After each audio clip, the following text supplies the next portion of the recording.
The rhythmic hum of the tires against the asphalt usually lulled me into a trance, but this time my parents' hushed conversation jolted me awake.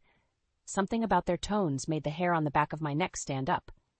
"Once we drop him off, we'll finally be free of this burden," Dad muttered. My heart rate spiked. Were they talking about me? No, it couldn't be.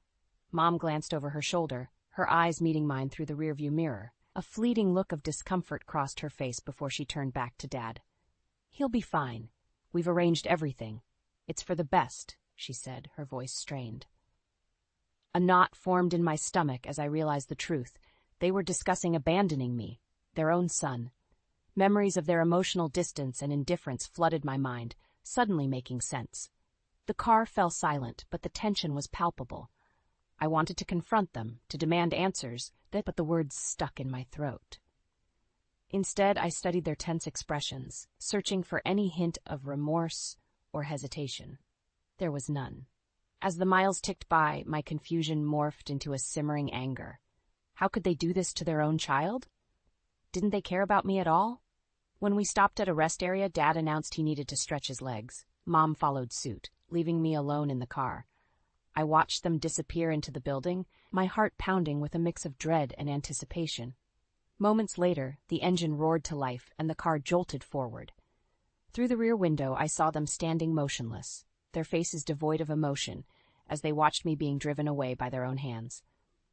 Tears of anger and betrayal stung my eyes as the reality sank in. They had planned this all along. My own parents had abandoned me, casting me aside like an unwanted burden. In that moment, something shifted within me. I would not let them get away with this. I would expose their deceit and reclaim my dignity, no matter what it took. This was not the end, but the beginning of my fight for justice. After what felt like an eternity, the car slowed to a stop. My heart raced as I contemplated my next move.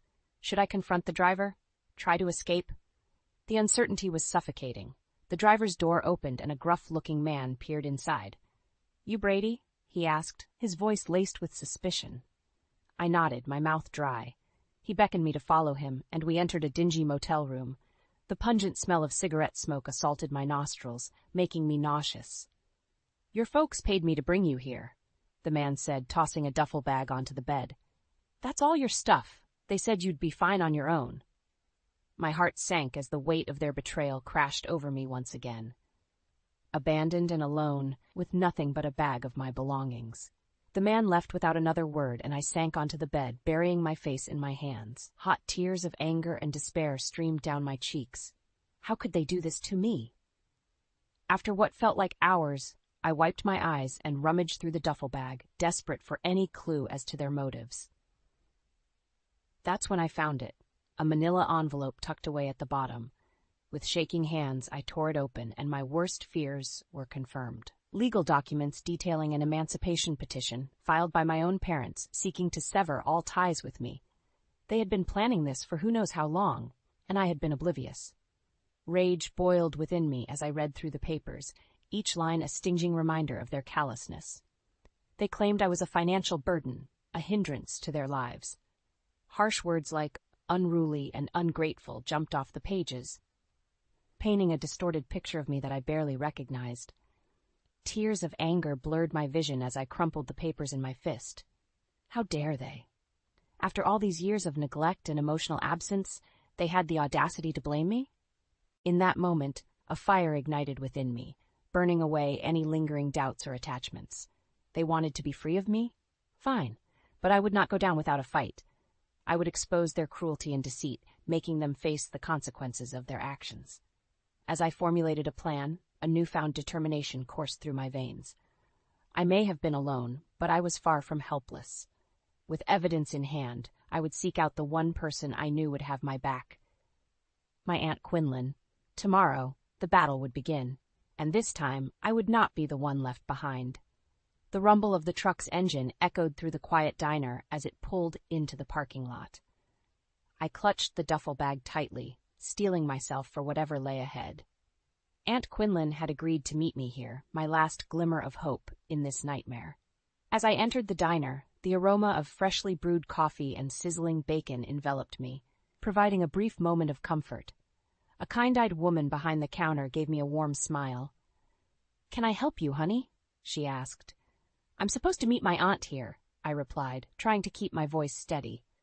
Her expression softened. "You must be Brady. Your aunt called ahead. Go have a seat, and I'll bring you something to eat while you wait." I nodded gratefully and slid into a corner booth, my eyes fixed on the entrance, waiting for Aunt Quinlan's familiar face to appear. The diner owner, whose name tag read Tara, brought me a steaming plate of pancakes and a glass of orange juice. "On the house," she said with a wink. "You look like you could use a pick-me-up." I managed a faint smile, overwhelmed by her kindness towards a complete stranger. As I picked at the pancakes, my mind drifted back to the betrayal that had brought me here. The anger and hurt threatened to consume me, but I pushed it down, focusing on the task at hand. An hour ticked by, then 2, and still no sign of Aunt Quinlan. Doubt crept in, whispering that perhaps she wouldn't show up either. Maybe everyone was content to abandon me. Just as I was about to give up hope, the bell above the diner's door jingled, and a frazzled-looking Quinlan rushed in. Her eyes scanned the room until they landed on me, and she hurried over, enveloping me in a tight embrace. "Brady, thank God you're all right," she whispered, her voice thick with emotion. "I came as soon as I could." She pulled back, holding me at arm's length, her gaze searching mine. "Tell me everything that happened." And so I did, recounting every agonizing detail: the overheard conversation, the abandonment, the legal papers. With each word, Quinlan's expression grew darker. Her jaw clenched in fury. "Those bastards," she spat when I finished, her hands balled into fists. How could they do this to their own son? Tara, who had been hovering nearby, placed a comforting hand on my shoulder. "You're safe now, sweetie. We won't let them get away with this." Quinlan nodded, her eyes blazing with determination. "They'll pay for what they've done, I promise you that. We'll take them to court, expose their lies, and make sure they face the consequences." Relief washed over me, knowing that I wasn't alone in this fight. With Aunt Quinlan and Tara on my side, I felt a renewed sense of strength. My parents had made a grave mistake in underestimating me. As we gathered our things to leave, Tara pulled me aside. "You take care of yourself, you hear?" she said, pressing a folded napkin into my hand. "And if you ever need a safe place, you come back here." I pocketed the napkin, grateful for her kindness, and followed Quinlan out to her car. The road ahead would be long and arduous, but for the first time since this nightmare began, I felt a glimmer of hope. My parents had thrown me away, but I had found allies who would fight for me no matter what. And in that moment, I knew the battle had just begun. Aunt Quinlan's modest apartment became our base of operations in the days that followed. As soon as we arrived, she sprang into action, making a flurry of phone calls and scouring the internet for resources. "We need to build an airtight case," she declared, her laptop open on the kitchen table. "Those scumbags won't know what hit them." I watched in awe as she navigated the legal maze with practiced ease, jotting down notes and cross-referencing information. It was almost as if she had been preparing for this moment her entire life. "First things first," she said, fixing me with a determined stare. "We need to gather every shred of evidence we can find. Documents, emails, recordings, anything that proves their intent to abandon you." I nodded, recalling the crumpled papers I had stashed in my duffel bag. Quinlan's eyes lit up as I produced them, and she immediately set to work cataloging and organizing the damning evidence. Over the next few days, we pored over the materials, strategizing our approach and anticipating potential counter-arguments from my parents' legal team. Quinlan was relentless, leaving no stone unturned in her quest for justice. "They won't be able to wriggle their way out of this," she assured me, her voice brimming with confidence. "We'll make sure of it." One afternoon, as we were sifting through a stack of old emails, Quinlan let out a triumphant exclamation. "Jackpot!" She brandished a printout, her eyes gleaming. "These emails prove that your parents were planning this for months, maybe even years. They've been squirreling away money, hiding assets, all to ensure they could ditch you and live the high life."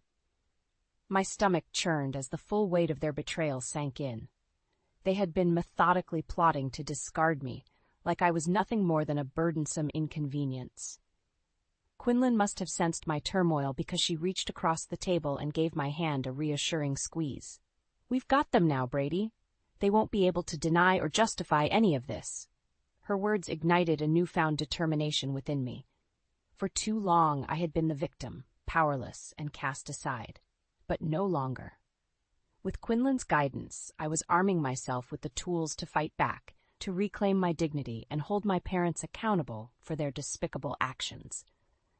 Over the next few weeks, we assembled a formidable arsenal, a meticulously organized dossier brimming with irrefutable evidence, a list of potential witnesses and character references, and a game plan for navigating the legal system.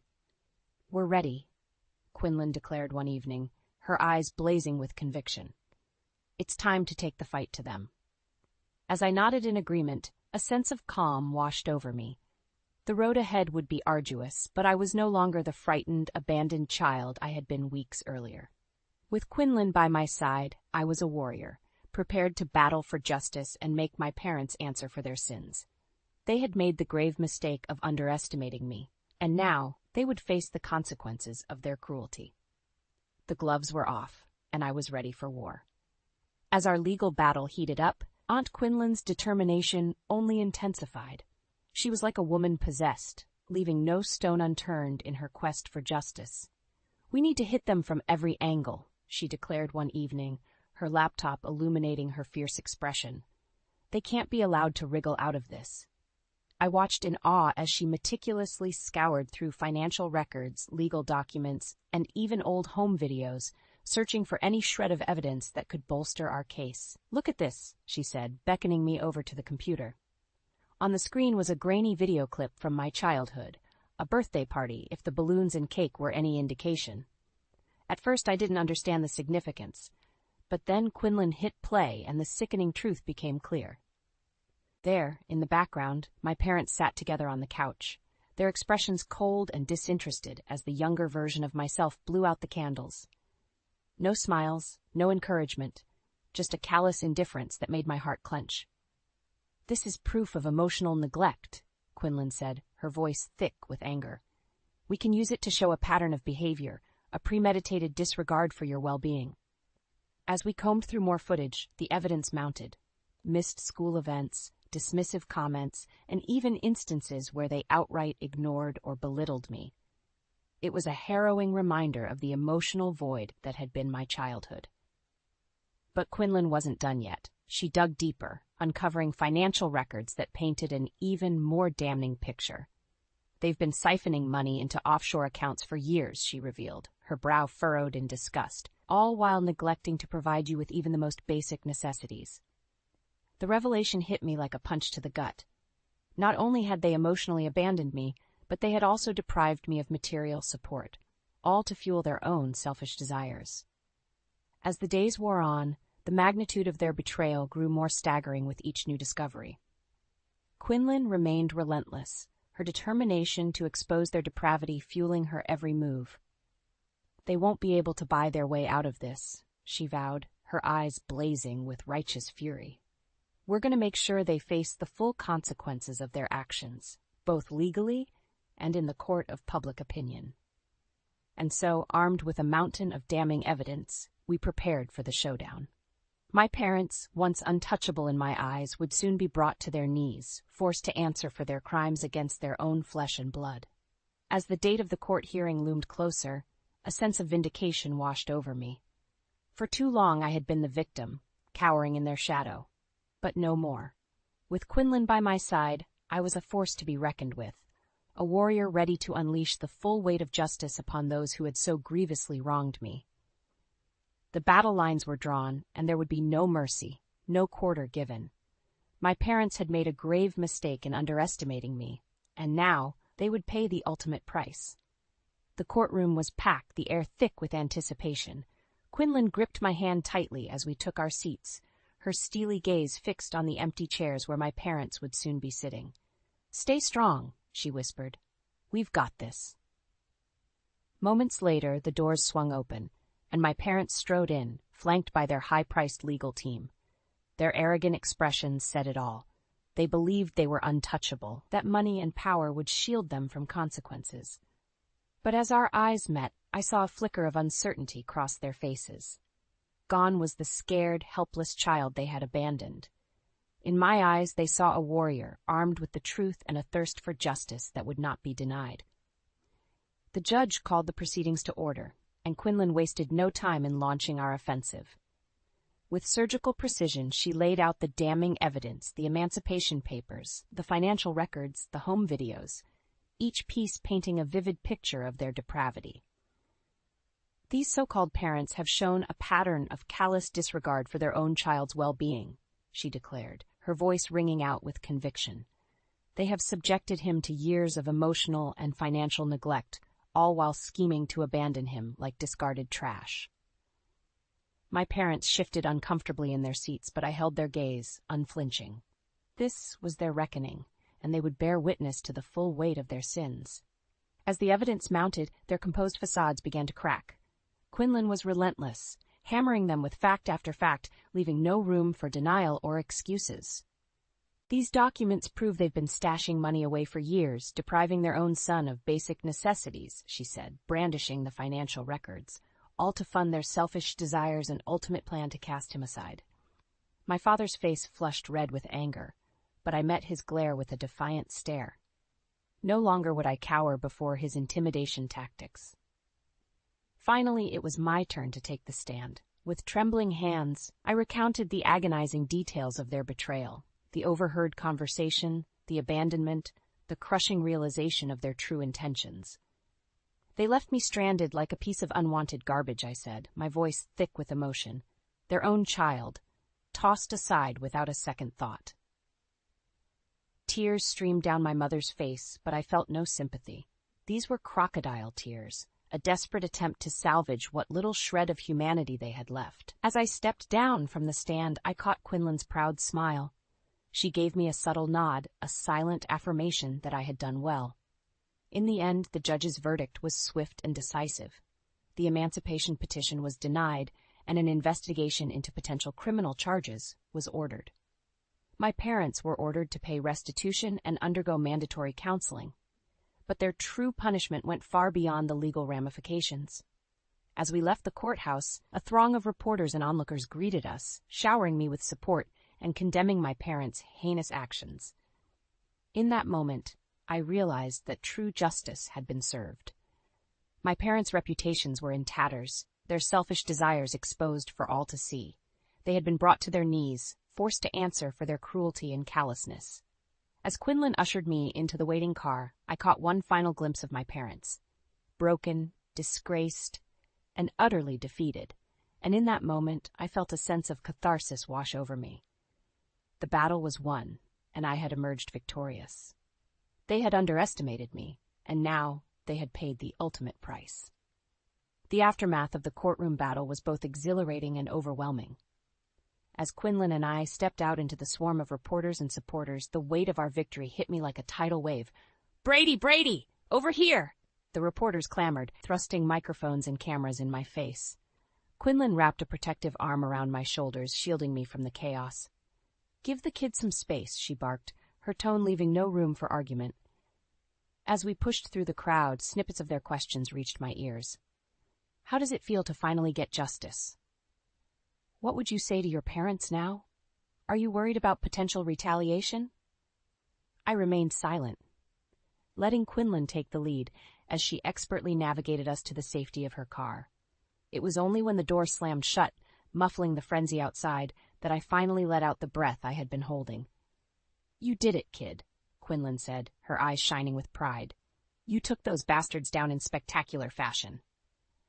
A grin spread across my face as the reality sank in. We had won, not just in the legal sense, but in the court of public opinion as well. My parents' reputations were in tatters, their misdeeds laid bare for all to see. "I couldn't have done it without you," I said, gripping her hand tightly. "Thank you for never giving up on me." Quinlan scoffed, waving off my gratitude. "Don't mention it. Those lowlifes had it coming. Now we just need to make sure they face the full consequences of their actions." Over the next few days, the saga of my parents' betrayal became a national spectacle. News outlets clamored for interviews, and social media buzzed with outrage and support for my cause. Quinlan fielded the requests with a shrewd eye, carefully curating our narrative and leveraging the public outcry to our advantage. "We need to keep the pressure on," she said, poring over the latest headlines.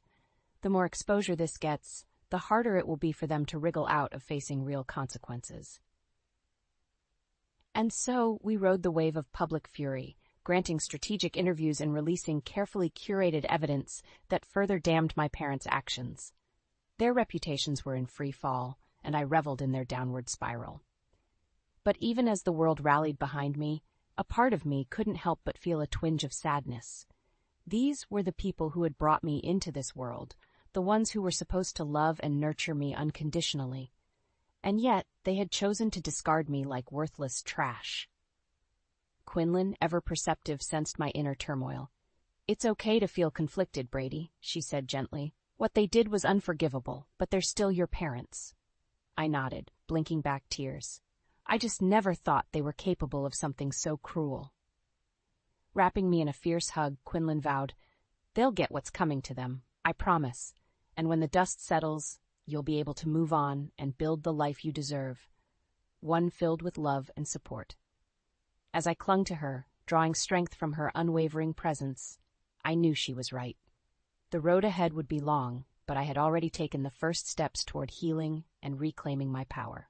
My parents had made a grave mistake in underestimating me, and now, as their world crumbled around them, I would rise from the ashes, stronger and more resilient than ever before. The days following the courtroom battle were a whirlwind of change. As the dust settled, the true extent of my parents' downfall became evident. "They're facing criminal charges," Quinlan announced one morning, her eyes alight with vindication. "Abandonment, child neglect, financial fraud, the whole 9 yards." I nodded solemnly, a mixture of relief and lingering sadness washing over me. As much as I despised their actions, a part of me still yearned for the parents I had once known, the ones who were supposed to love and protect me. But Quinlan's voice snapped me back to reality. "And that's not all. The court has ordered them to pay restitution, along with mandatory counseling and community service." A grim satisfaction coursed through me at the thought of my parents being forced to atone for their sins. They had brought this reckoning upon themselves, and now they would face the full weight of their consequences. As the legal proceedings unfolded, Quinlan wasted no time in solidifying my newfound independence. With her guidance, I navigated the emancipation process, officially severing my legal ties to my parents. "From now on, you're in charge of your own life," she said, her voice brimming with pride as we signed the final paperwork. It was a surreal moment, equal parts exhilarating and daunting. For the first time in my life, I was truly free. Free from the shackles of their control, free to forge my own path without their toxic influence. In the weeks that followed, I settled into a new routine, one that finally felt like a true fresh start. Quinlan's modest apartment became my home, a safe haven filled with warmth and support. "Family now, kid," she said, ruffling my hair affectionately. And family sticks together no matter what. With her unwavering guidance, I began to piece my life back together. We enrolled me in a new school, one with a supportive environment and resources to help me catch up on the education I had missed. "You're a smart kid," Quinlan assured me. "You'll be back on track in no time." And true to her word, I thrived in my new academic setting. The weight of my parents' oppressive expectations had been lifted, replaced by a newfound passion for learning and personal growth. Quinlan also encouraged me to seek counseling, recognizing the deep emotional wounds that needed healing. At first I was hesitant, but her gentle nudging and unwavering support eventually convinced me to take that important step. As the weeks turned into months, I began to see the transformation within myself. The anger and bitterness that had once consumed me gradually gave way to a sense of peace and self-acceptance. "You've come a long way, Brady," Quinlan remarked one evening as we shared a homemade meal. "I'm proud of the person you're becoming." Her words filled me with a warmth I had rarely experienced before. The unconditional love and support of a true family. It was a stark contrast to the emotional void I had endured with my parents, and it fueled my determination to continue growing and thriving. As I looked towards the future, I felt a sense of excitement and possibility. The road ahead was uncharted, but for the first time in my life, I was the one holding the map. My parents' betrayal had once threatened to break me, but instead it had forged me into a stronger, more resilient version of myself. And as I embraced the love and guidance of my newfound family, I knew that no matter what challenges lay ahead, I would face them head on, armed with the knowledge that I was worthy, capable, and truly loved.